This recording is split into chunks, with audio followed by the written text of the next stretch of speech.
നമസ്കാരം അർപ്പി. നമസ്കാരം.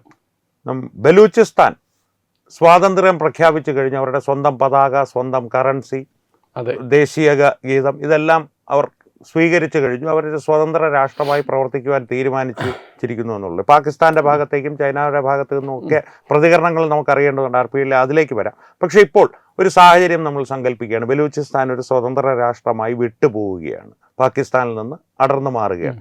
എന്തായിരിക്കും അതിൻ്റെ ഒരു ആഗോള തലത്തിലുള്ള ഒരു പ്രത്യാഘാതം, പ്രത്യേകിച്ച് ഭാരതത്തെയൊക്കെ സംബന്ധിച്ചുള്ള? ഇത് നമുക്കിപ്പോൾ ഇപ്പോഴത്തെ അവസ്ഥയിൽ ബലൂചിസ്ഥാൻ പോരാളികളുടെ ഭാഗത്തു നിന്ന് ഒരു പ്രഖ്യാപനം ഉണ്ടായിരിക്കുന്നു. ഞങ്ങൾ വ്യത്യസ്തരാണ്, ഞങ്ങൾ മറ്റൊരു രാജ്യമാണ്. നേരത്തെ മനോജ് പറഞ്ഞ പോലെ കറൻസി മറ്റു കാര്യങ്ങളൊക്കെ അവരങ്ങനെ ഓരോന്ന് സ്റ്റെപ്പ് ബൈ സ്റ്റെപ്പായിട്ട് ഒരു രാജ്യത്തിന് വേണ്ട കാര്യങ്ങളൊക്കെ അവർ ഒന്നൊന്നായിട്ട് ചെയ്തുകൊണ്ടിരിക്കുകയാണ്. പ്രഖ്യാപനവും വന്നു കഴിഞ്ഞു, ഔദ്യോഗികമായിട്ട് ഞങ്ങൾ വേറെ ഒരു രാജ്യമാണെന്ന്. ഇതിൽ പലർക്കും അറിയാത്ത ഒരു കാര്യം, ബലൂചിസ്ഥാൻ യഥാർത്ഥത്തിൽ സ്വാതന്ത്ര്യം പ്രഖ്യാപിക്കുന്നത് ഇത് ഒന്നാമത്തെ പ്രാവശ്യമല്ല, രണ്ടാമത്തെ പ്രാവശ്യമാണ്. 1947 സ്വാതന്ത്ര്യം കിട്ടിയപ്പോൾ ബലൂചിസ്ഥാൻ ഏതാണ്ട് ഒരു വർഷത്തോളം സ്വതന്ത്ര രാജ്യമായിരുന്നു. പലർക്കും അതറിയില്ല. അതിനുശേഷമാണ് പാകിസ്ഥാൻ ഫോഴ്സ് ഉപയോഗിച്ച്, ശക്തി ഉപയോഗിച്ച് അവർ ബലൂചിസ്ഥാനെ അവരുടെ ഭാഗമായിട്ട് മാറ്റിയത്. അല്ലാതെ പാകിസ്ഥാൻ എന്ന രാജ്യം ഉണ്ടായപ്പോൾ ബലൂചിസ്ഥാൻ അതിൻ്റെ ഭാഗമായിരുന്നില്ല. ഇപ്പോൾ ചൈന ടിബറ്റി കാണിച്ച അതേ വൃത്തികേടാണ് ബലൂചിസ്ഥാനിൽ പാകിസ്ഥാൻ ചെയ്തത്. അപ്പോൾ ബലൂചിസ്ഥാൻ വേറൊരു രാജ്യമാണ്. അപ്പോൾ രണ്ടാമതാണ് കഴിഞ്ഞ ദിവസം വീണ്ടും സ്വാതന്ത്ര്യം പ്രഖ്യാപിച്ചത്. ഈ പ്രഖ്യാപനം കൊണ്ട് ഒരു രാജ്യം സ്വതന്ത്രമാകുമോ എന്ന് ചോദിച്ചു കഴിഞ്ഞാൽ ബുദ്ധിമുട്ടാണ്. എന്നാൽ സ്വതന്ത്രമാണോ എന്ന് ചോദിച്ചാൽ ആണ് താനും. അതിന് രണ്ട് കാര്യമുണ്ട്. ഒന്ന്, അന്താരാഷ്ട്ര തലത്തിൽ ഇതിനൊരു അംഗീകാരം കിട്ടണം. അന്താരാഷ്ട്ര തലത്തിൽ പ്രത്യേകിച്ച് UN പോലെയുള്ള അന്താരാഷ്ട്ര ബോഡികളിലൊക്കെ ഇതിനൊരു വലിയ അംഗീകാരം കിട്ടി, അല്ലെങ്കിൽ ഏതെങ്കിലുമൊക്കെ രാജ്യങ്ങൾ പുതിയ ബലൂചിസ്ഥാനെ റെക്കഗ്നൈസ് ചെയ്യുക, ഇത്തരം കുറേ കാര്യങ്ങൾ ചെയ്താൽ മാത്രമേ അന്താരാഷ്ട്ര തലത്തിൽ ഇതിനൊരു ഒരു സമാധാനം അല്ലെങ്കിൽ ഇതിനൊരു അംഗീകാരം കിട്ടുകയുള്ളൂ. പക്ഷേ സാങ്കേതികമായിട്ട് അവർ സ്വതന്ത്രരാണോ എന്ന് ചോദിച്ചു കഴിഞ്ഞാൽ ആണ്. എന്താണെന്ന് വെച്ച് കഴിഞ്ഞാൽ ബലൂചിസ്ഥാനിൽ ഇപ്പോൾ ബലൂജി പോരാളികളുടെ, പ്രത്യേകിച്ച് BLA-യുടെ, ബലൂജ് ലിബറേഷൻ ആർമിയുടെ ഭരണമാണ് നടക്കുന്നത്. അവിടുത്തെ സിവിലിയൻ ഗവൺമെൻറ് ഒഫീഷ്യൽസിന് പുറത്തിറങ്ങാൻ പറ്റുന്നില്ല. അവിടെ സർക്കാർ കർഫ്യൂ പ്രഖ്യാപിക്കുന്നുണ്ട്. പക്ഷേ ആ കർഫ്യൂ ഇമ്പോസ് ചെയ്യാൻ അവിടുത്തെ പോലീസുകാർക്ക് പുറത്തിറങ്ങാൻ സാധിക്കുന്നില്ല. പട്ടാളക്കാരെ കാര്യമായിട്ട് ആക്രമിക്കുന്നതുകൊണ്ട് പട്ടാള കോൺവോയ്സിനൊന്നും കാര്യമായിട്ട് ഹൈവേ ഉപയോഗിക്കാൻ പോലും സാധിക്കുന്നില്ല. ഇതൊക്കെ നടന്നാലല്ലേ ഒരു കേന്ദ്ര സർക്കാരിൻ്റെ അല്ലെങ്കിൽ സംസ്ഥാന സർക്കാരിൻ്റെ ഒരു ഭരണത്തിൻ്റെ ഒരു സമ്മർദ്ദം അവിടെ ഉണ്ടാവും. അങ്ങനെ ഒരു സമ്മർദ്ദം അവിടെ ഇല്ല. അപ്പോൾ വലിയ വാസ്റ്റ് ഏരിയയാണ്, അറിയാലോ. പാകിസ്ഥാനിലെ ഏറ്റവും വലിയൊരു ഭൂപ്രദേശമാണ്. ഏതാണ്ട് എനിക്ക് തോന്നുന്നു 41% ഭൂപ്രദേശമാണ് ഇങ്ങനെ സ്വതന്ത്രമായത്. അപ്പോൾ ഇതിന്റെ പ്രത്യാഘാതം എന്താണ് എന്ന് ചോദിച്ചു കഴിഞ്ഞാൽ, ഇതിപ്പോൾ ഒരു പ്രഖ്യാപനമാണ്, അത് സാങ്കേതികമായിട്ട് ശരിയുമാണ്. പക്ഷെ അതിപ്പോഴും പ്രഖ്യാപനമായിട്ട് നിൽക്കുക, മറ്റൊരു രാജ്യമായി നമുക്ക് പറയാറായിട്ടില്ല. ഇനി അങ്ങനെ ഒരു രാജ്യമായാൽ ഈ പ്രദേശം തന്നെ മാറുകയാണ്. നമ്മുടെ ഇവിടുത്തെ ഈ മേഖലയിലെ ജിയോ പൊളിറ്റിക്സ് മാറാൻ പോവുകയാണ്. കാരണം എന്ന് വെച്ച് കഴിഞ്ഞാൽ പാകിസ്ഥാൻ ഇപ്പോൾ അറിയാലോ, ഒന്നാമതേ ദുർബല എന്ന് പറയുന്ന പോലെ ആവും. കാരണം പാകിസ്ഥാന്റെ എക്കോണമി തകരും.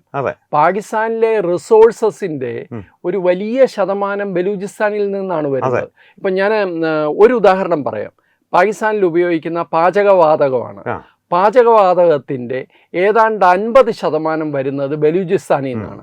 പക്ഷേ ഈ പാചകവാതകത്തിൻ്റെ 50%, അതായത് പാകിസ്ഥാനിൽ ഒട്ടാകെ ഉപയോഗിക്കുന്ന പാചകവാതകത്തിൻ്റെ 50% വരുന്നത് ബലൂചിസ്ഥാനിൽ നിന്നാണ്. പക്ഷേ ബലൂചിസ്ഥാനിലെ ജനങ്ങൾ അത് ഉപയോഗിക്കുന്നതിൻ്റെ ശതമാനക്കണക്ക് വെറും 6%. അവിടെ അതിനുള്ള സൗകര്യമേ പാകിസ്ഥാൻ സർക്കാർ കൊടുത്തിട്ടുള്ളൂ. അവിടെ ഇപ്പോഴും തടി വെട്ടി വിറക് ഉണക്കിയാണ് ആൾക്കാർ പാചകം ചെയ്യുന്നത്. ഇത് ബലൂചിസ്ഥാൻ്റെ അവസ്ഥയുടെ ഒരു കൃത്യമായ ഒരു നേർചിത്രമാണ് അത്. അപ്പം ഇതുപോലെ എല്ലാ കാര്യങ്ങളിലും വലിയ തോതിൽ അവിടെ വലിയ ഡിസ്ക്രിമിനേഷൻ നടക്കുന്നതുകൊണ്ടാണല്ലോ ഈ പ്രശ്നം ഉണ്ടാകുന്നത്. വലിയ പ്രോജക്ട്സ് നടക്കുന്നുണ്ട്, ചൈനയുടെയൊക്കെ വലിയ പ്രോജക്റ്റ് ഉണ്ട്. പക്ഷേ ലോക്കൽസിനെ പൂർണ്ണമായിട്ട് ഒഴിവാക്കിയിരിക്കുകയാണ്. അതുകൊണ്ടാണ് ചൈനക്കാർക്കെതിരെ ആക്രമണങ്ങളൊക്കെ ഉണ്ടാകുന്നത്. അപ്പോൾ ഇങ്ങനെ എല്ലാ അർത്ഥത്തിലും വലിയ വാസ്റ്റ് ഏരിയയാണ്. അതുപോലെ ധാതു സമ്പുഷ്ടമാണ് ബലൂചിസ്ഥാൻ. അപ്പോൾ ഇതെല്ലാം എടുത്തുകൊണ്ട് പോകുന്നത്, മൈൻ ചെയ്തുകൊണ്ട് പോകുന്നത്, ഖനികൾ ഇതെല്ലാം എടുക്കുന്നത് സെൻട്രൽ ഗവൺമെൻറ്റാണ്. അപ്പോൾ ബലൂചിസ്ഥാൻ പൂർണ്ണമായിട്ട് ആ അർത്ഥത്തിൽ അവർ അവഗണിക്കപ്പെട്ടിരിക്കുകയാണ്. ഗ്വാദ്വാർ തുറമുഖം നമുക്ക് എല്ലാവർക്കും അറിയാം, ചൈനയുടെ ഒരു സ്വപ്ന പ്രോജക്റ്റാണ്. ആ പ്രോജക്റ്റ് അവിടുത്തെ ലോക്കൽസിനെ അടുപ്പിക്കുന്നില്ല. അപ്പോൾ ഈ എല്ലാ അർത്ഥത്തിലും ഇത് വലിയൊരു ഭൂമികുലുക്കം ഉണ്ടാക്കും ഈ മേഖലയിൽ. കാരണം പാകിസ്ഥാൻ്റെ എക്കോണമി കംപ്ലീറ്റ് തകരും. ഇനി രണ്ടാമത്തെ ഏറ്റവും പ്രധാനപ്പെട്ട ഒരു കാര്യമുണ്ട്. അങ്ങനെ ബലൂചിസ്ഥാൻ സ്വതന്ത്രമായാൽ അറേബ്യൻ സീയുടെ കോസ്റ്റ് ലൈൻ പാകിസ്ഥാന് നഷ്ടപ്പെടും. തീർച്ചയായിട്ടും. മനസ്സിലായില്ലേ? പിന്നെ പാകിസ്ഥാന് നാവികസേനയെ കൊണ്ടൊന്നും വലിയ പ്രയോജനമൊന്നുമില്ല. കപ്പൽ കരയ്ക്ക് കയറ്റിയിടാമെന്നുള്ളതല്ലാതെ പാകിസ്ഥാന് മാത്രമല്ല, ചൈനയ്ക്കും പാകിസ്ഥാനിലുള്ള ഇൻട്രസ്റ്റ് നഷ്ടപ്പെടും. കാരണം ചൈന നോക്കുന്നത് ചൈനയുടെ ബിൽറ്റ് ഇൻ റോഡ് പദ്ധതി, അതേപോലെ CPEC, അതായത് ചൈന പാകിസ്ഥാൻ എക്കണോമിക് കോറിഡോർ, ഇതിലൂടെ എല്ലാം ചൈന നോക്കുന്നത് അറേബ്യൻ സീയിലേക്കുള്ള കവാടമാണ്. അതിനാണ് ചൈന ഈ ഗ്വാദ്വാർ തുറമുഖം ഉണ്ടാക്കുന്നത്. അങ്ങോട്ടുള്ള പ്രോജക്റ്റാണ് ഈ CPEC, ഈ ഇടനാഴി. ഈ ഇടനാഴിയിൽ വലിയ റോഡുകൾ, പാലങ്ങൾ, റെയിൽവേ ഒക്കെ നിർമ്മിക്കുന്നത് എന്തിനാന്ന് വെച്ചാൽ ചൈനയ്ക്ക് അറേബ്യൻ സീയിലേക്ക് ഒരു കവാടം തുറന്നു കിട്ടാൻ വേണ്ടിയാണ്. ഈ പദ്ധതി എല്ലാം പരാജയപ്പെടുമെന്നേ. ഈ പദ്ധതി മില്യൺസ് ആണ് ചൈന ലോകത്ത് പല രാജ്യങ്ങളിലും, ആഫ്രിക്കൻ രാജ്യങ്ങൾ ഉൾപ്പെടെയുള്ള രാജ്യങ്ങളിൽ ഇൻവെസ്റ്റ് ചെയ്തിട്ടുണ്ട്. പക്ഷേ അതിനേക്കാളൊക്കെയുള്ള ഏറ്റവും വലിയ ഇൻവെസ്റ്റ്മെൻറ്റ് ബലൂചിസ്ഥാനിലാണ്. അപ്പോൾ ചൈനയുടെ ആ ഒരു വലിയ നഷ്ടം അപ്പുറത്തുണ്ട്. അപ്പോൾ എല്ലാ അർത്ഥത്തിലും പാകിസ്ഥാൻ്റെ നട്ടെല്ലൊടിഞ്ഞു പോകും. നട്ടെല്ലൊടിഞ്ഞു പോകും. അതാണ് ഇതിനകത്ത് സംഭവിക്കാൻ പോകുന്നത്. പക്ഷെ കാത്തിരുന്ന് കാണണം. കാരണം ഇതൊരു മേജറായിട്ടുള്ള ഒരു സ്റ്റെപ്പാണ് ബലൂജ് പോരാളികൾ ചെയ്തിരിക്കുന്നത്. അവർക്ക് തീർച്ചയായിട്ടും പുറത്തു നിന്ന് അഫ്ഗാനിസ്ഥാൻ ഉൾപ്പെടെയുള്ള രാജ്യങ്ങളിൽ നിന്ന് സപ്പോർട്ട് കിട്ടുന്നുണ്ട്. അതുകൊണ്ട് തീർച്ചയായിട്ടും ഇതൊരു വെറും ഒരു പ്രഖ്യാപനമല്ല, അവഗണിക്കേണ്ട പ്രഖ്യാപനമല്ല. പക്ഷെ അതിൻ്റെ ഒരു തുടക്ക സ്റ്റേജിൽ എത്തി നിൽക്കുന്നു എന്നേ പറയാൻ പറ്റുള്ളൂ. അവഗണിക്കേണ്ട ഒരു പ്രഖ്യാപനമല്ല, ഇതൊരു വലിയ ഭൂചലനം തന്നെ ഉണ്ടാക്കുമെന്ന് RP ഇപ്പോൾ പറഞ്ഞു. എന്നാൽ പാകിസ്ഥാന്റെ ഭാഗത്ത് നിന്ന് പ്രതികരണങ്ങളൊന്നും കണ്ടിട്ടില്ല. എന്ന് പറഞ്ഞാൽ ഒരു ഔദ്യോഗിക പ്രതികരണം ഇത് നടന്നതായിട്ടേ അവർ ഭാവിക്കുന്നില്ല.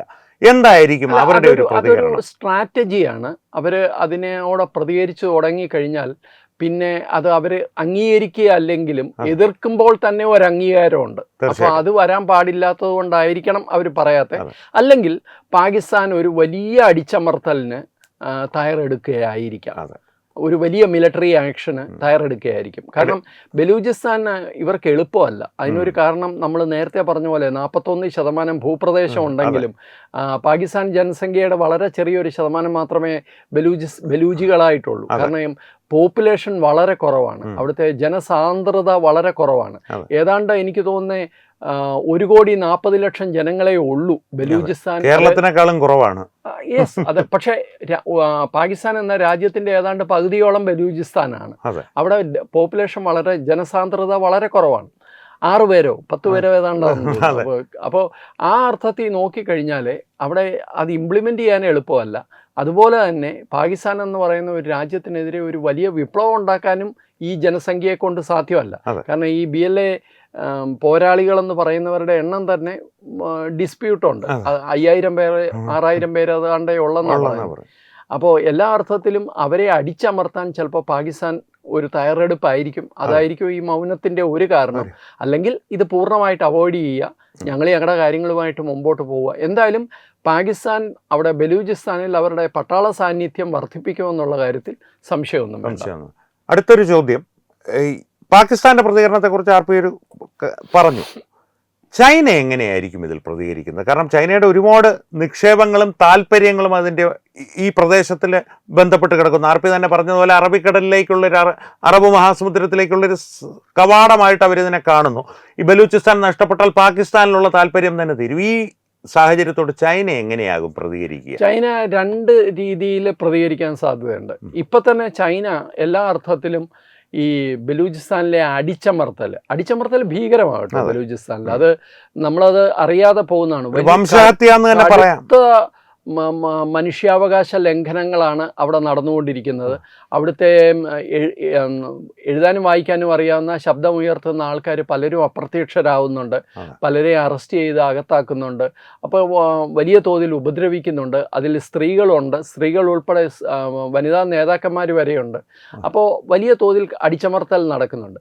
ഈ അടിച്ചമർത്തൽ നടക്കുമ്പോൾ അതിന് പാകിസ്ഥാന് ചൈനയുടെ പിന്തുണ ഉണ്ട് എന്നുള്ള കാര്യത്തിൽ സംശയമില്ല. കാരണം ഈ ഗ്വാദ്വാർ തുറമുഖവുമായിട്ടൊക്കെ ബന്ധപ്പെട്ട ചൈനീസ് പ്രോജക്റ്റുകൾ അവിടെ നടക്കുന്നുണ്ട്. അപ്പോൾ ഈ പ്രോജക്റ്റുകളിലൊക്കെ നമ്മൾ അറിയുന്നതനുസരിച്ച് അവിടെ എല്ലാം ചൈനീസ് കോളനികൾ പോലെയാണ്. അതായത് ചൈനക്കാരുടെ ഒരു ആധിപത്യമുണ്ട് അവിടെ, ഈ പറയുന്ന കോസ്റ്റൽ ഏരിയയിലും പല സ്ഥലങ്ങളിലും, പ്രത്യേകിച്ച് ഗ്വാദ്വാർ തുറമുഖത്തിൻ്റെ ഭാഗത്തൊക്കെ. അപ്പോൾ അവിടെ ലോക്കൽസിന് പ്രവേശനത്തിന് പോലും നിയന്ത്രണമുണ്ട്, ലോക്കൽസിന് കയറാൻ പറ്റാത്ത സ്ഥലങ്ങളുണ്ട്. അതായത് അമേരിക്ക ഗൾഫ് മേഖലയിൽ ചെയ്യുന്ന അതേ പരിപാടിയാണ് ചൈന പാകിസ്ഥാനുള്ളിൽ ചെയ്യുന്നത്. ചൈനീസ് കോളനികൾ ഉണ്ടാക്കി വെച്ചിരിക്കുകയാണ്. അപ്പോൾ അതിനെതിരെ അവിടുത്തെ ജനങ്ങൾക്ക് ഭയങ്കരമായ അമർഷമുണ്ട്. അപ്പോൾ ആ ഒരു കാരണം കൊണ്ട് പലപ്പോഴും ചൈനക്കാർ ആക്രമണത്തിന് വിധേയരാവാറുണ്ട്. ആ ആക്രമിക്കുന്നവരെ അടിച്ചമർത്താൻ ചൈന പലപ്പോഴും പാകിസ്ഥാനെ ഹെൽപ്പ് ചെയ്തിട്ടുമുണ്ട്. അപ്പോൾ ഈ അർത്ഥത്തിൽ നോക്കിക്കഴിഞ്ഞാൽ തീർച്ചയായിട്ടും ഒരു വലിയ അടിച്ചമർത്തൽ ബലൂചിസ്ഥാനിൽ ഇനി നടക്കാൻ സാധ്യതയുണ്ട്. വലിയ കടുത്ത തോതിലുള്ള നടപടികൾ ഉണ്ടാകാൻ സാധ്യതയുണ്ട്. ആ നടപടികൾക്ക് പാകിസ്ഥാന് ചൈനയുടെ പൂർണ്ണ സപ്പോർട്ട് ഉണ്ടാവാൻ സാധ്യതയുണ്ട്. ഇതൊരു സിനേറിയോ ആണ്. ഇനി രണ്ടാമത്തേത്, ഒരു അപ്പുറം കടന്നു എന്ന് വെക്കുക. ഇതൊന്നും കൊണ്ട് ബലൂചിസ്ഥാനിലെ സമരത്തെ അവസാനിപ്പിക്കാൻ പറ്റുന്നില്ല. ബലൂചിസ്ഥാനെ മറ്റ് രാജ്യങ്ങൾ അംഗീകരിച്ചു തുടങ്ങുന്നു. ആ രീതിയിലേക്ക് കാര്യങ്ങൾ പോവുകയും കാര്യങ്ങൾ മറിയുകയും ചെയ്തു കഴിഞ്ഞാൽ ചൈന നിമിഷം കൊണ്ട് അവരുടെ പ്ലേറ്റ് മാറ്റും. കാരണം ഇതിനകത്ത് സ്ഥിരമായ ശത്രുവും മിത്രവും ഒന്നുമില്ല. ചൈന വേണമെങ്കിൽ ബലൂചിസ്ഥാന് സപ്പോർട്ട് കൊടുക്കാനും ബലൂചിസ്ഥാനുള്ളിൽ അവരുടെ സർക്കാരിൻ്റെ ഒരു സപ്പോർട്ട് മേടിക്കാനും ചൈന തയ്യാറാവും. കാരണം ചൈനയുടെ മില്യൻസ് ആണ് അവിടെ കിടക്കുന്നത്. ഇപ്പോൾ ഈ ചൈനക്കാർ ഭയങ്കര ബുദ്ധിയുള്ളവരാണെന്നൊക്കെ നമ്മൾ പറയുന്നുണ്ടെങ്കിലും പല രാജ്യങ്ങളിലും ചൈന ഇൻവെസ്റ്റ് ചെയ്തത് വലിയ അബദ്ധമായിട്ട് മാറിയിട്ടുണ്ട്. അതുപോലെ ബിൽറ്റ് ഇൻ റോഡ് പദ്ധതിയുടെ ഒരു അവസ്ഥ നോക്കിയാലും നമുക്ക് മനസ്സിലാവും. നമ്മൾ ആ പദ്ധതിക്കെതിരെ നമ്മൾ ചെയ്ത കാര്യങ്ങൾ മറ്റൊരു വിഷയം ആയതുകൊണ്ട് ഞാൻ പറയുന്നില്ല, പക്ഷെ അതാണ് കൂടുതൽ വിജയിച്ചിരിക്കുന്നത്. മോദി സർക്കാർ ചെയ്തിട്ടുള്ള കാര്യങ്ങളാണ് കൂടുതൽ വിജയിച്ചിട്ടുള്ളത്. അപ്പോൾ യഥാർത്ഥത്തിൽ ചൈനയ്ക്ക് ഒത്തിരി മണ്ടത്തരങ്ങൾ പറ്റിയിട്ടുണ്ട്. അപ്പോൾ ഇവിടെ അങ്ങനെ ഒരു മണ്ടത്തരം ഉണ്ടാവാതിരിക്കാൻ ചൈന ശ്രദ്ധിക്കുമെന്നാണ് ഞാൻ വിചാരിക്കുന്നത്. അതുകൊണ്ട് ചൈന ഒരു ഫ്ലെക്സിബിൾ ആയിരിക്കും. പക്ഷേ ഇപ്പോഴത്തെ അവസ്ഥയിൽ പാകിസ്ഥാൻ്റെ പട്ടാള ഭരണത്തോടുകൂടി, ഇത് പട്ടാള ഭരണം തന്നെയാണ് എന്നാണ് ഞാൻ വിശ്വസിക്കുന്നത്, പട്ടാള ഭരണത്തോടു കൂടി പട്ടാള നേതൃത്വത്തോട് പൂർണ്ണ സപ്പോർട്ടോടുകൂടി നിൽക്കാനാണ് ചൈന സാധ്യതയുള്ളത്. തീർച്ചയായും. അപ്പോൾ ഇനി RP തോട്ട്സിൽ ഈ കഴിഞ്ഞ ദിവസം RP പറഞ്ഞിരുന്നു, ഈ പാകിസ്ഥാനിൽ ഇപ്പോൾ വല്ലാത്തൊരു സാഹചര്യമാണ് പാകിസ്ഥാൻ അഭിമുഖീകരിക്കുന്നത്. കാരണം ഈ ബലൂചിസ്ഥാൻ്റെ പ്രശ്നം ഒരിടത്ത്, താലിബാൻ്റെ പ്രശ്നം മറ്റൊരിടത്ത്, ഇപ്പോൾ പാകിസ്ഥാനുള്ളിൽ തന്നെ പല മൗലാനമാരും നേരിട്ട് വന്ന അസീം മുനീറിനെ പേരെടുത്ത് പറഞ്ഞ് വെല്ലുവിളിച്ചു തുടങ്ങി. ഫീൽഡ് മാർഷൽ അസീം മുനീറിനെ, കാരണം ഏകഛത്രാധിപതിയാണെന്ന് ഷാബാസ് ഷെരീഫ് വരെ പറയുന്നയാളെ. ഈ ഒരു സാഹചര്യത്തിൽ പാകിസ്ഥാൻ ഭാരതത്തെ ആക്രമിക്കുവാൻ സാധ്യതയുണ്ടെന്ന് RP തോട്ട്സിൽ RP പറഞ്ഞിരുന്നു. എന്തടിസ്ഥാനത്തിലാണത്? ഇത് തന്നെയാണ് അടിസ്ഥാനം. ഇതൊക്കെ മുൻകാല നമ്മളുടെ അനുഭവങ്ങളുടെ അടിസ്ഥാനത്തിലാണ്. 3-4 കാര്യങ്ങളുണ്ട്. ഞാനത് വളരെ ചുരുക്കത്തിൽ ഒന്ന് പറയാം. ഒന്ന്, പാകിസ്ഥാനെ സംബന്ധിച്ചിടത്തോളം ഇപ്പം മനോജ് പറഞ്ഞതുപോലെ വലിയ പ്രശ്നങ്ങളാണ്. അത് ബലൂചിസ്ഥാനി മാത്രമല്ല, ഖൈബർ പഖ്തൂൺഖ്വയിൽ പ്രശ്നമുണ്ട്, അതുപോലെ അഫ്ഗാൻ താലിബാൻ്റെ പ്രശ്നമുണ്ട്, തെഹ്രീക്ക് താലിബാൻ്റെ പ്രശ്നമുണ്ട്. അപ്പോൾ ഇതെല്ലാം പോരാഞ്ഞിട്ട് ഇവിടെ പാകിസ്ഥാൻ ഓക്യുപ്പൈഡ് കാശ്മീരിൽ വൻതോതിൽ സംഘർഷം നടക്കുകയാണ്. അവർ പൂർണ്ണമായിട്ട് ഇതിനിടയിൽ അവർ ഇന്ത്യക്ക് സപ്പോർട്ടൊക്കെ പറഞ്ഞു. ഇതിലൊന്നും നമ്മൾ വീഴത്തില്ല എന്ന് എനിക്ക് ഉറപ്പുണ്ട്. കാരണം എന്ന് വെച്ച് കഴിഞ്ഞാൽ പാകിസ്ഥാൻ ഒക്യുപ്പൈഡ് കാശ്മീരിലെ സമരക്കാരുടെ ഇന്ത്യ സ്നേഹവും ഈവൻ ബലൂചിസ്ഥാനിലെ ഇന്ത്യ സ്നേഹവും പോലും നമ്മൾ പൂർണ്ണമായിട്ട് വിഴുങ്ങേണ്ട ആവശ്യമില്ല. കാരണം എന്ന് വെച്ച് കഴിഞ്ഞാൽ ഇന്ത്യക്കകത്ത് ചില പാകിസ്ഥാൻ സ്നേഹികളുണ്ടല്ലോ, പാകിസ്ഥാൻ സിന്ദാബാദ് വിളിക്കുന്നു. അപ്പോൾ ഇവരെ ഇവിടുന്ന് ട്രെയിൻ കയറ്റി പാകിസ്ഥാനി വിട്ടാൽ അവർ അവിടെയും പ്രശ്നം ഉണ്ടാക്കുമെന്നല്ല, അവിടെ പാകിസ്ഥാൻ അതുകൊണ്ട് ഗുണമൊന്നുമില്ല. അതുപോലെ തന്നെ ആയിരിക്കും നമുക്ക്. അതുകൊണ്ട് ഇന്ത്യ സ്നേഹമൊന്നും ഇവരുടെ നോക്കുക വേണ്ട. പക്ഷേ ഇവിടെ എല്ലാം പ്രശ്നമാണ്. കാശ്മീരിൽ പാക് അധീന കാശ്മീരി പ്രശ്നമാണ്, ബലൂചിസ്ഥാനി പ്രശ്നമാണ്, ഖൈബർ പഖ്തൂൺഖ്വ പ്രശ്നമാണ്, അഫ്ഗാൻ അതിർത്തി പ്രശ്നമാണ്. ഒരു സാമ്പത്തിക ശേഷി തകർന്നിരിക്കുന്ന ഒരു രാജ്യം ഇതിനെ എങ്ങനെ നേരിടും? അവിടെയാണ് പാകിസ്ഥാൻ്റെ മനഃശാസ്ത്രം വരുന്നത്. പാകിസ്ഥാനിലെ സകല കുഴപ്പങ്ങൾക്കും കാരണം പാകിസ്ഥാൻ്റെ അഴിമതിയാണ്. സെമീന്ദാർ മനോഭാവമുള്ള അവിടുത്തെ ഭരണകർത്താക്കളും പട്ടാള മേധാവികളും കോടിക്കണക്കിന് രൂപയുടെ സ്വത്താണ് വിദേശത്തൊക്കെ മേടിച്ചു കൂട്ടിയിട്ടിരിക്കുന്നത്. ഒരു എക്സെപ്ഷനും ഇല്ല. ഇവന്മാരെല്ലാം അങ്ങനെയാണ്. അപ്പോൾ പക്ഷേ അതുകൊണ്ടാണ് പാകിസ്ഥാൻ തകർന്നു പോയത്. പക്ഷേ ആ തകർച്ചയ്ക്ക് പാകിസ്ഥാൻ ബൈ ഡിഫോൾട്ട് എപ്പോഴും കുറ്റം പറയുന്നത് ഭാരതത്തെയാണ്. ഇത് ഭാരതമാണ് ചെയ്യുന്നത്. ഒരക്രമം ഉണ്ടായി, ഉടനെ ഭാരതത്തിൻ്റെ ഇൻ്റലിജൻസ് ഏജൻസി റോയാണ് ഇത് ചെയ്തത്. അല്ലെങ്കിൽ അപ്പുറത്ത് മറ്റൊരു എക്കണോമിക് ബ്ലോക്കേഡ് ഉണ്ടായി, അത് ഇന്ത്യയുടെ ഒരു ചതിയാണ്, ഗൂഢതന്ത്രമാണ് എന്നൊക്കെ പറഞ്ഞ് സകലയിടത്തും ഭാരതത്തെ കുറ്റപ്പെടുത്താനും ഭാരതമാണ് വില്ലനെന്ന് കാണിക്കാനും, അതായത് ഇതൊരു ഡൈവേർഷനാണ്, അതായത് ഒരു ഡൈവേർഷണറി ടാക്ടിക്സ് ആണ്. ഇല്ലാത്തൊരു ശത്രുവിനെ ഉണ്ടാക്കി, അവർക്ക് എപ്പോഴും ഒരു ശത്രു വേണമല്ലോ. അപ്പോൾ ആ ശത്രുവിനെ ഉണ്ടാക്കുകയാണ്. അപ്പോൾ ഇത് മനോജ് ആ പറഞ്ഞ വളരെ കറക്റ്റാണ്. അതായത് ഈ ശത്രുവിനെ ഉണ്ടാക്കിയാൽ മാത്രമേ ഈ പണി നടക്കുകയുള്ളൂ. അപ്പോൾ അങ്ങനെ ഭാരതത്തെ ശത്രുവാക്കിയിട്ടുണ്ട്. ലോകമെമ്പാടുമുള്ള ഇസ്ലാമിക തീവ്രവാദികളും ഇത് തന്നെയാണ് ചെയ്യുന്നത്. അവരെ ശത്രുക്കളെ ആദ്യം നിശ്ചയിച്ചിട്ടുണ്ട്. ഞാനിപ്പോൾ ഒരു ചിത്രം കാണിക്കാം. ആ ചിത്രം യൂറോപ്പിൽ എവിടെയോ നടന്നതാണ്. അപ്പോൾ അതിൽ കൊടുത്തിരിക്കുന്ന പതാകകൾ നിങ്ങൾ നോക്കിയാൽ മതി. അമേരിക്കയുടെ പതാക, ഇസ്രായേലിൻ്റെ പതാക, അതിൻ്റെ താഴെ ഇന്ത്യയുടെ പതാക. അപ്പോൾ ഈ 3 രാജ്യങ്ങളെ വില്ലൻ രാജ്യങ്ങളാക്കി ഒറ്റ ബ്രാക്കറ്റിൽ പെടുത്താനാണ് ഇന്ന് ആഗോള ഇസ്ലാമിക ശക്തികൾ, മുസ്ലിം ശക്തികൾ ശ്രമിച്ചുകൊണ്ടിരിക്കുന്നത്. അപ്പോൾ എല്ലാ അർത്ഥത്തിലും ഭാരതം അവരെയൊക്കെ തൃപ്തിപ്പെടുത്തുന്ന ഒരു ശത്രുവാക്കി ഭാരതത്തെ അവതരിപ്പിക്കുകയാണ് പാകിസ്ഥാൻ ഇപ്പോൾ ചെയ്തുകൊണ്ടിരിക്കുന്നത്. ഇത് ഒന്നാമത്തെ കാര്യം. ഇനി രണ്ടാമത്തെ കാര്യം, ഇതിൻ്റെ ചരിത്രം നോക്കിക്കഴിഞ്ഞു കഴിഞ്ഞാൽ ഇങ്ങനെ പാകിസ്ഥാന് അവരെ സംബന്ധിച്ചിടത്തോളം അവർക്ക് കൈകാര്യം ചെയ്യാൻ പറ്റാത്ത ക്രൈസിസ് ഒക്കെ വരുമ്പോൾ അവർ ഭാരതത്തെ ആക്രമിച്ചിട്ടുണ്ട്. ഈവൻ 1971 ശരിക്കും പറഞ്ഞു കഴിഞ്ഞാൽ ബംഗ്ലാദേശിൻ്റെ ഈസ്റ്റ് പാകിസ്ഥാനിൽ അന്ന് വലിയ തോതിൽ സമരം നടക്കുമ്പോൾ ഇപ്പുറത്ത് വെസ്റ്റേൺ ബോർഡറിൽ ഇന്ത്യയെ ആക്രമിക്കാനാണ് പാകിസ്ഥാൻ ശ്രമിച്ചത്. മനസ്സിലായില്ലേ? ശരിക്കും പറഞ്ഞു കഴിഞ്ഞാൽ ആ ആക്രമണം നടന്നില്ലായിരുന്നെങ്കിൽ ഒരു പക്ഷേ ഈസ്റ്റ് ബംഗാളിൽ ഇത്രയും ചോരപ്പുഴ ഒഴുകുകയും ഇത്രയും പെട്ടെന്ന് ബംഗ്ലാദേശ് ഉണ്ടാകുകയും ചെയ്യില്ലായിരുന്നു എന്നാണ് എനിക്ക് തോന്നുന്നത്. അത് ചരിത്രകാരന്മാർ തീരുമാനിക്കേണ്ട കാര്യമാണ്. പക്ഷേ എൻ്റെ ഒരു അഭിപ്രായം ഞാൻ പറഞ്ഞു എന്നുള്ളത്. അപ്പോൾ ഇത് എന്തുകൊണ്ടാണ് ചെയ്യുന്നത്? പാകിസ്ഥാന് വ്യക്തമായിട്ട് അറിയാം പാകിസ്ഥാനെ കൊണ്ട് ഇതൊന്നും മാനേജ് ചെയ്യാൻ പറ്റില്ല. ഇന്ത്യക്കെതിരെ ഒരു ആക്രമണം. പക്ഷേ അവിടാണ് പഞ്ചാബി പാകിസ്ഥാനി മുസ്ലിമിൻ്റെ മനോഭാവം വരുന്നത്. പല ദേശീയ ചാനലുകളിലും ഈ വിഷയം ചർച്ച ചെയ്തിട്ടുണ്ട്. അതായത് പഞ്ചാബി പാകിസ്ഥാനി മുസ്ലിമിൻ്റെ മനോഭാവം, അവന് ആ മനോഭാവമാണ്. അതായത് ആക്രമിക്കുക, ഇവരെ തീർക്കുക, ആ വാശി. അവന് സ്ട്രാറ്റജി ഒന്നുമില്ല, അവന് ലോജിക്കലായിട്ടുള്ള ഒരു തിങ്കിങ് ഇല്ല. ഇതിനകത്ത് ഇപ്പം ഇന്ത്യൻ ആർമി നമ്മൾ ഓപ്പറേഷൻ സിന്ദൂർ ചെയ്തു. നമ്മൾ കൃത്യമായി പ്ലാൻ ചെയ്താണ് ഇതെല്ലാം ചെയ്യുന്നത്. അതായത് എന്തുണ്ടാകും? നമ്മൾ ആദ്യം ഭീകരവാദികളുടെ താവളങ്ങൾ ആക്രമിക്കുന്നു, അവിടെ വെച്ച് നമ്മൾ നിർത്തിയേനെ. അപ്പോൾ പാകിസ്ഥാൻ ഉടനെ തിരിച്ചാക്രമിച്ച ഉടനെ നമ്മൾ കൃത്യമായി, നമുക്കറിയാമായിരുന്നു ഇവർ ആക്രമിക്കുമെന്നും അങ്ങനെയാണ് തിരിച്ചടിക്കേണ്ട ടാർഗറ്റ്സ് എന്താണെന്ന് നമുക്കറിയാം.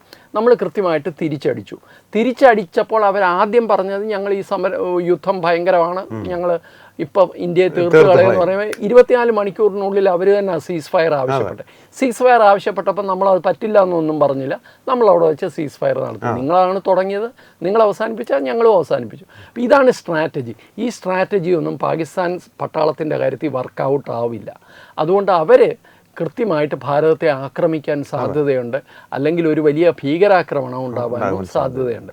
ഭീകരാക്രമണത്തിന് മറ്റൊരു കാര്യം ഈ നമ്മുടെ വാട്ടർ ട്രീറ്റിയാണ്, സിന്ധു നദീജല കരാറാണ്. ഇപ്പോൾ ഒരു വീഡിയോ ഒന്ന് കാണിച്ചാൽ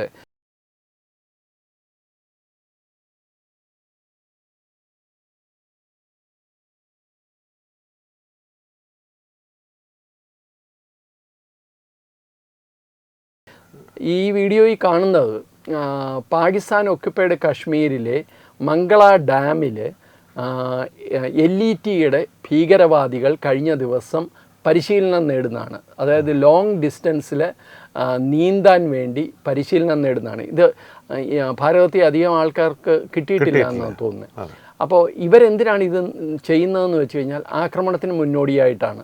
ഈ അജ്മൽ കസബ് ഉൾപ്പെടെയുള്ളവർ ഇതേ ഡാമിലെ റിസർവോയറിൽ ഇതേ പരിശീലനം നേടിയിട്ടാണ് മുംബൈയിൽ ആക്രമണം നടത്തിയത്. സമുദ്രം കടന്ന് ബോട്ടിലെത്തിയത്. അപ്പോൾ ഇപ്പോൾ അത് വീണ്ടും നടക്കുകയാണ്. അപ്പോൾ എൻ്റെ ഒരു കണക്കുകൂട്ടലെന്ന് വെച്ച് കഴിഞ്ഞാൽ വെള്ളവുമായി ബന്ധപ്പെട്ട പ്രദേശങ്ങളിലായിരിക്കാം അടുത്ത LETയുടെ ആക്രമണം ഉണ്ടാകുക. അത് നമ്മുടെ സർക്കാരിനും അറിയാവുന്ന കാര്യമാണ്.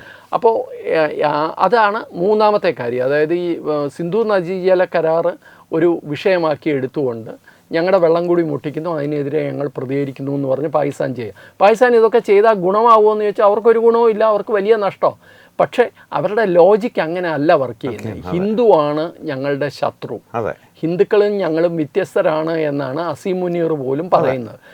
അവരുടെയൊക്കെ അപ്പനപ്പൂപ്പന്മാർ ഹിന്ദുക്കളാണെങ്കിലും ഞങ്ങൾ അറബികളുടെ മക്കളാണ് എന്ന് പറയാനാണ് അവർ ഇഷ്ടപ്പെടുന്നത്. അപ്പോൾ തീർച്ചയായിട്ടും അത് മൂന്നാമത്തെ കാരണമാണ്. ഇനി നാലാമത്തെ ഒരു കാരണം, ഏറ്റവും പ്രധാനപ്പെട്ട കാരണം, അവസാനത്തെ കാരണം, ഇത് അമേരിക്ക ഞങ്ങളെ അങ്ങ് പൊക്കിയെടുത്തുകൊണ്ട് നടക്കുമെന്നുള്ള ഇവരുടെ വിചാരമാണ്.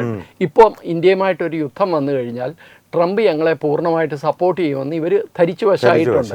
അതിന് കാരണമെന്ന് വെച്ച് കഴിഞ്ഞാൽ ഈ നയതന്ത്ര രംഗത്ത്, പ്രത്യേകിച്ച് ഇറാൻ വിഷയത്തിൽ ഇവരെന്തോ വലിയ നയതന്ത്ര ഇടപെടൽ നടത്തി ഞങ്ങൾ സമാധാനമൊക്കെ ഒരു ചുക്കും ഉണ്ടായില്ല എന്ന് നമുക്കറിയാം. ഇപ്പോഴും യുദ്ധം മുമ്പിനേക്കാളും ഭീകരമായ യുദ്ധം നടക്കുകയാണ്. പക്ഷെ ട്രംപ് ഭരണകൂടത്തിന്റെ മുമ്പിൽ ഇവരേതാണ്ട് സമാധാനത്തിന്റെ വെള്ളരിപ്രാവുകളായിട്ട് മാറി എന്ന് ട്രംപ് ധരിക്കുന്നു എന്ന് ഇവർ ധരിച്ചിട്ടുണ്ട്. ട്രംപിന് അങ്ങനെയുള്ള ധാരണയൊന്നും ഉണ്ടോയെന്ന് എനിക്ക് തോന്നുന്നില്ല. അമേരിക്കക്കാരന് അപ്പോഴത്തെ കാര്യം കാണാൻ വേണ്ടിയിട്ടുള്ള ആവശ്യങ്ങൾക്ക് വേണ്ടി അവർ ഓരോരുത്തരെ ഉപയോഗിക്കുന്നതേ ഉള്ളൂ. ഭാരതവും പാകിസ്ഥാനും തമ്മിൽ ഒരു യുദ്ധം ഉണ്ടായാൽ അമേരിക്ക അതിനകത്ത് ഇടപെടാനുള്ള ചാൻസസ് എന്ന് പറയുന്നത് വെറും 5%. അതിൽ കൂടുതൽ അമേരിക്ക ഒന്നും അതിനകത്ത് ഇടപെടാൻ പോകുന്നില്ല. പക്ഷേ ഇവരങ്ങനെയല്ല ധരിച്ചിരിക്കുന്നത്. അപ്പോൾ ഈ കാരണങ്ങളെല്ലാം എടുത്തു വെച്ച് നോക്കുമ്പോൾ തീർച്ചയായിട്ടും ഭാരതത്തിന് നേരെ ഒരു അതിക്രമം ഉണ്ടാക്കാൻ അല്ലെങ്കിൽ ഒരു പ്രകോപനപരമായ നടപടിയുമായിട്ട് പാകിസ്ഥാൻ മുമ്പോട്ട് വരാൻ എല്ലാ സാധ്യതകളും ഞാൻ കാണുന്നുണ്ട്. അപ്പോൾ എന്തായാലും ആർപ്പി ഈ വരുന്ന ദിവസങ്ങളിൽ ബലൂചിസ്ഥാൻ എങ്ങോട്ടേക്കാണ് പോകുന്നത്, ബലൂചിസ്ഥാൻ സ്വതന്ത്രമാകുമോ ഇല്ലയോ എന്നുള്ളതിനെയൊക്കെ സംബന്ധിച്ച് കൂടുതൽ വിവരങ്ങൾ ലഭ്യമാകുമ്പോൾ കൂടുതൽ വികാസം ഈ വിഷയത്തിൽ ഉണ്ടാകും. തീർച്ചയായിട്ടും ഇത് മണിക്കൂറുകൾ വെച്ച് ചിത്രം മാറിക്കൊണ്ടിരിക്കുകയാണ്. വീണ്ടും ചർച്ചകൾ വേണ്ടി വരും. അപ്പോൾ എന്തായാലും വളരെ നന്ദി ആർപ്പി. വീണ്ടും കാണാം. നമസ്കാരം.